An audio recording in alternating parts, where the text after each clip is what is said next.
Olá a todos, sou o Douglas Baioco do canal ajudadigital.com.br. Hoje eu estou voltando aqui com o nosso terceiro vídeo da série de AZ900. Hoje nós vamos ver o segundo tópico do item descrevendo conceitos de nuvem. Tá?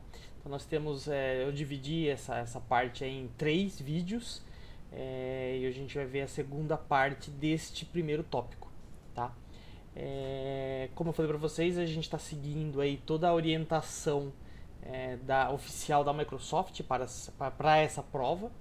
Lembrando que é uma prova teórica, né, uma prova mais conceitual. Então a gente vai dar uma olhadinha aí nesses pontos aí, como vocês podem ver no slide aí, tá marcadinho aí o que a gente vai discutir. Então nós vamos verificar as diferenças entre as categorias de serviços em nuvem. Tá? Deixa eu avançar o slide aqui. Bom, o que seriam essas categorias de serviços de nuvem? Né? Quando a gente fala em aplicativos de nuvem, quando a gente está falando em recursos oferecidos numa AWS, numa Azure, a gente pode categorizar, né, esses tipos de serviços, principalmente aí em 3 categorias. Nós chamamos aí de infraestrutura como serviço, de plataforma como serviço e software como serviço, que são aí as siglas que nós temos no mercado aí, que é o IaaS, o PaaS e o SaaS. Tá? São as 3 grandes categorias aí. A gente pode subdividir, fazer mais algumas divisões aí dessas categorias, mas o mais aceitável são esses 3 caras. Né? Por exemplo, software como serviço, a gente tem o BaaS e dentro dele o FaaS, que aí não é uma... Isso não cai na prova, né? Então a gente não vai chegar a abordar isso daí. Mas se vocês tiverem curiosidade, vocês podem fazer uma pesquisa aí, que vocês vão ver que tem outros tipos de categorias de serviços aí que a gente pode colocar, né, cada um desses caras. Né? O primeiro que a gente vai discutir é o infraestrutura como serviço. O que é infraestrutura como serviço? Quando você está trabalhando com cloud, está trabalhando com nuvem, uma das coisas que você pode contratar, um dos recursos que você pode contratar de um provedor de nuvem é o que a gente chama de infraestrutura como serviço. O que são infraestruturas? São máquinas virtuais, basicamente. Né? Então, por exemplo, hoje eu preciso comprar uma máquina. Então, o que eu teria que fazer? Eu teria que ligar lá para Dell, para HP, para Lenovo, fazer um orçamento e comprar um equipamento e colocar esse equipamento para rodar. Né? Isso é uma infraestrutura, né? Eu preciso ter uma máquina virtual, eu preciso ter uma máquina física, eu preciso ter a rede para essa máquina, eu preciso ter disco para essa máquina, eu preciso ter energia para essa máquina. Né? Então você está comprando um equipamento, colocando ele dentro da sua casa, dentro do seu data center lá, e vai utilizar. Essa mesma abordagem, né, de você comprar a máquina, ter que ter energia, ter que ter tudo, é o que a gente consideraria o infraestrutura como serviço. Exceto que você vai receber esta máquina de um provedor de nuvem, da Azure, da AWS, só que você não precisa se preocupar com energia elétrica, com resfriamento, né, com a parte de ar-condicionado, de segurança de acesso. Isso tudo é provido pela Azure, no caso. Então você vai adquirir uma máquina virtual, adquirir um equipamento que vai ser disponibilizado para você usar. Só que você ainda vai ter que fazer o quê? O sistema operacional que essa máquina vai rodar, que você contratou da Azure, ele é de sua responsabilidade. Então você tem que fazer atualização do sistema operacional. O antivírus para essa máquina, você vai ter que atualizar o antivírus. As atualizações de Windows, as configurações desse servidor, quais serviços que vão rodar, o que vai estar instalado, é tudo você que vai ter que administrar. A Azure vai simplesmente falar assim, olha, esse daqui é a sua máquina. Tá aqui ela, você pode utilizar, pode fazer o que você quiser com ela. Se você vai rodar Windows, se você vai rodar Linux, se você vai deixar atualizado, se você vai botar o Windows 98, vai botar o Windows... Não importa muito pro provedor, porque ele tá te dando a máquina virtual, ele está te dando o computador e você vai administrar esse equipamento.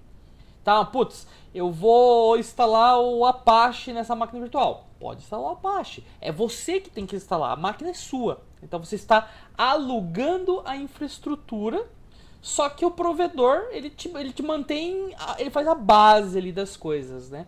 Ele te dá a base para você ter esta máquina. O resto é você que tem que manusear, é você que tem que se preocupar, é você que tem que fazer. Isso é infraestrutura como serviço. A gente pode colocar aí máquinas virtuais, rede e armazenamento. Então, por exemplo, armazenamento, eu posso adquirir um disco na Azure, só que esse disco que eu vou guardar dentro dele, eu que tenho que administrar. Né? Eu que tenho que fazer toda a dinâmica para esse cara funcionar. Não é a Azure que vai se preocupar. Eles vão se preocupar com o quê? Com a parte de energia, de acesso, de ar-condicionado e tudo mais. Tá? Isso é infraestrutura como serviço. Diferente do que a gente já citou antes do on-premise. Né? O on-premise hoje é o quê? É eu ter esta máquina dentro de casa. Então eu tenho a máquina dentro de casa, on-premise. Eu contratei uma máquina virtual que eu vou administrar, é infraestrutura como serviço. Bem? Outra categoria que nós temos é a plataforma como serviço. O que é esse plataforma como serviço? Ele muda um pouco do infraestrutura como serviço em relação a sistema operacional e algumas coisas que você não precisa se preocupar, que você não precisa tomar conta. Eu não preciso, por exemplo, num recurso de plataforma como serviço, eu não preciso, por exemplo, me preocupar com a atualização do sistema operacional, de versão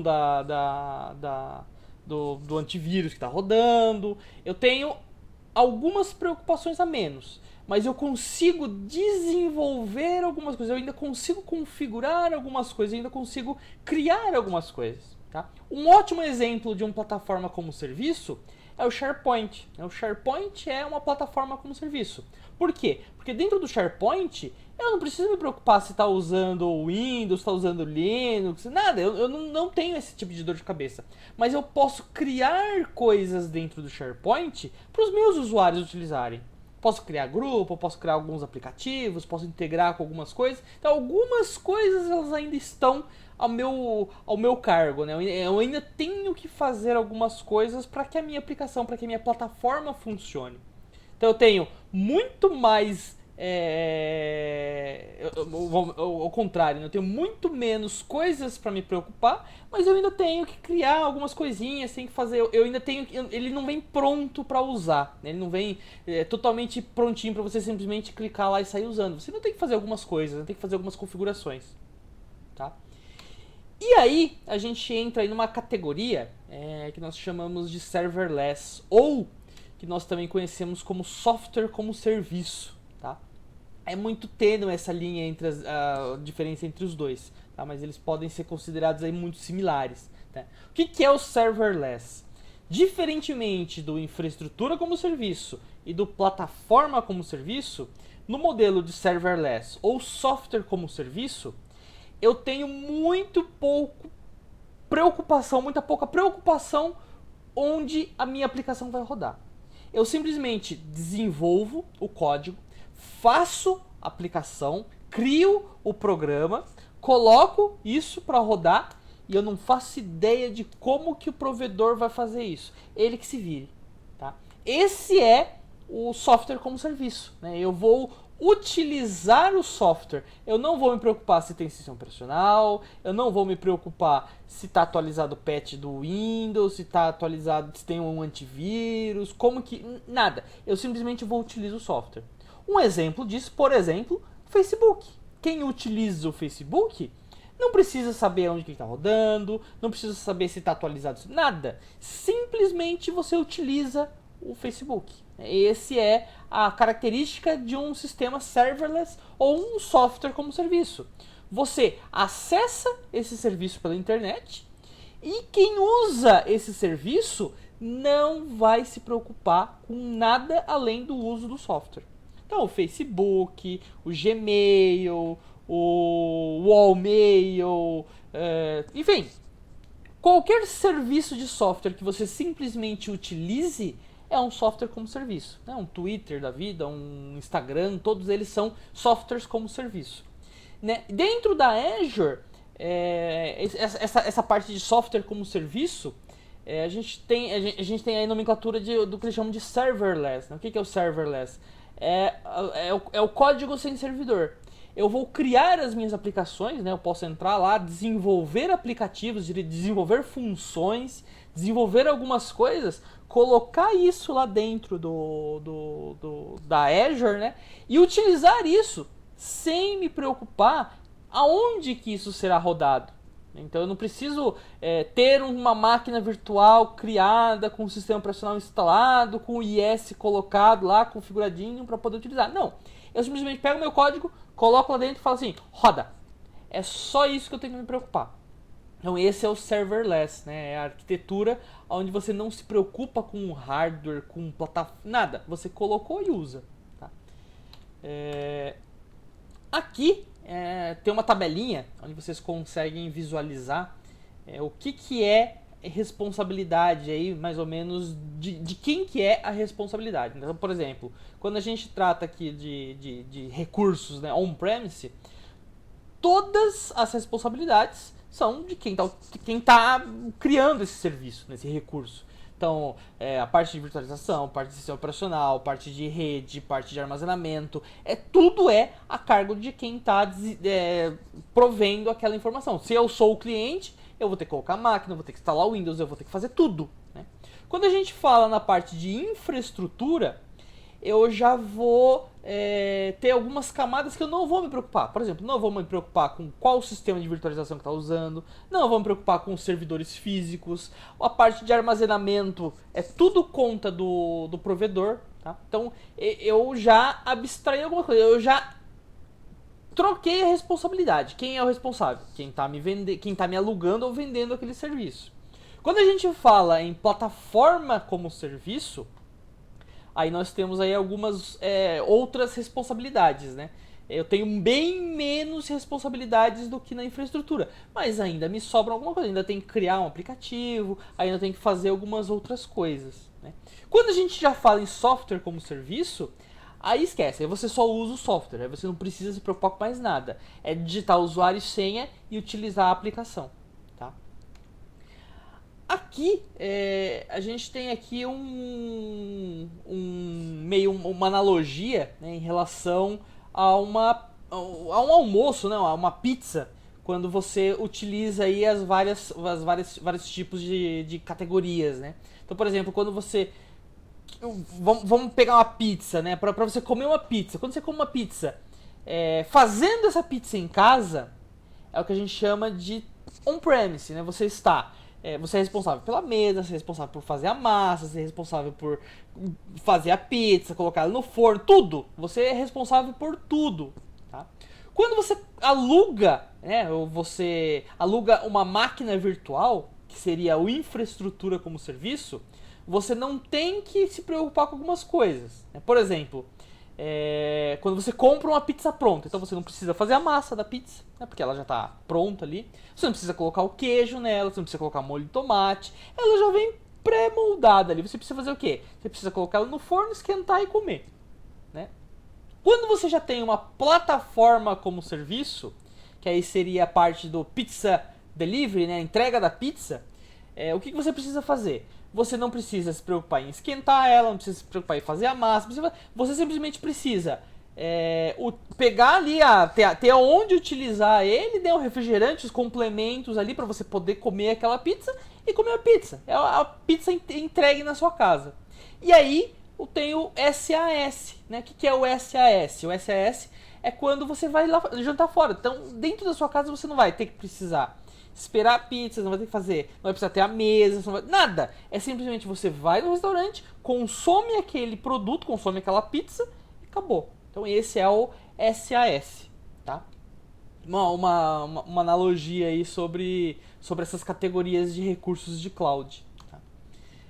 Bom, quando a gente fala, né, dessas categorias aí, a Microsoft criou o que eles chamam de modelo de responsabilidade compartilhada, né, o Shared Responsibility Model. O que é esse cara? Quando a gente fala, né, eu vou utilizar um recurso da Azure, de quem vai ser a responsabilidade por algumas coisas. Então, por exemplo, eu tenho uma tabelinha aqui, onde eles vão colocar, né, exatamente quem é o responsável por aquele item. Então, por exemplo, quando a gente fala aqui na parte de sistema operacional, quando a gente fala em sistema operacional, quando eu estou aqui no on-premise, quem é o responsável pelo sistema operacional? Quem utiliza aquela máquina, quem comprou aquela máquina e vai utilizar aquela máquina comprada, né, não, quando a gente fala em hardware, é o que vai ser responsável pelo sistema operacional. Então eu comprei o equipamento, eu vou ter que instalar o sistema operacional, vou ter que configurar o sistema operacional. Quando a gente fala em infraestrutura como serviço, eu aluguei uma máquina virtual da Azure, aquele sistema operacional ainda é minha responsabilidade, tá vendo? Eu contratei a máquina virtual, mas a atualização do sistema operacional, as atualizações de patch, segurança, tudo é quem contratou que é o responsável. Agora, quando eu já utilizo uma plataforma como serviço, vocês podem ver que aqui está aparecendo, ó, quem é o responsável? A Microsoft. Então, o que é esse modelo de responsabilidade compartilhada? É um gráfico para você entender quando você é o responsável e quando a Microsoft é o responsável, tá? Isso daqui é interessante porque tem muitas questões que abordam esses itens aqui. Então é bom vocês darem uma estudadinha nessa tabelinha aqui, essa é uma tabelinha da própria Microsoft. Tentem decorar boa parte dela aqui, porque isso cai bastante na prova, tá? Bom, esse vídeo ele é bem mais curto do que os demais, porque os tópicos aqui eles são bem dinâmicos, né? Como eu falei para vocês, prova conceitual, vocês precisam entender das coisas, dos tópicos aqui, não precisam ainda aplicar esses itens, tá? Então é bem mais fácil, né? Bem mais fácil a decoreba, né? Mas são pontos aí, são tópicos bem importantes aí que caem bastante na prova. Então é bom vocês ficarem bem atentos a isso daí. Se vocês gostaram do vídeo aí, por favor, curtam, compartilhem aí. As próximas semanas aí nós vamos divulgar aí os próximos vídeos para finalizar aí esse treinamento do AZ900, para vocês possam tirar a certificação aí sem maiores dores de cabeça. Valeu, pessoal, e até o próximo.